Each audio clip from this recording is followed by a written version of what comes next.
लोकसभा चुनाव के लिए पहले चरण की नामांकन प्रक्रिया शुरू हो चुकी है। इसके साथ ही शुरू हो गया है नेताओं के दल बदल का खेल।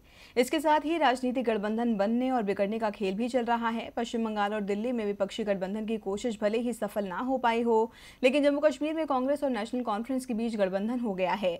जबकि पहले राज्य में कांग्रेस किसके साथ गठबंधन करेगी, इस पर अटकलें लग रही थी, क्योंकि कांग्रेस का एक गुट महबूबा मुफ्ती की पार्टी पीडीपी से गठबंधन के पक्ष में था। जम्मू कश्मीर में लोकसभा चुनावों के लिए कांग्रेस और नेशनल कॉन्फ्रेंस के बीच गठबंधन पर मुहर लग गई है। दोनों पार्टियों के बीच लंबी चली चर्चा के बाद फारूक अब्दुल्ला ने इसकी घोषणा की। गठबंधन में राज्य की 6 में से कम 2 सीटों पर फ्रेंडली फाइट की जमीन भी तैयार हो गई है। जी हां, कश्मीर की 2 सीटें अनंतनाग और बारामूला पर नेशनल कॉन्फ्रेंस और कांग्रेस दोनों ही पार्टियां अपने अपने उम्मीदवार उतारेंगी, जबकि जम्मू और उधमपुर की सीट कांग्रेस के खाते में आई है। नेशनल कॉन्फ्रेंस को श्रीनगर सीट मिली है। लद्दाख पर अभी भी पेच फंसा हुआ है और संभावना है कि इस सीट पर भी दोनों ही पार्टियां अपने अपने उम्मीदवार उतार दें।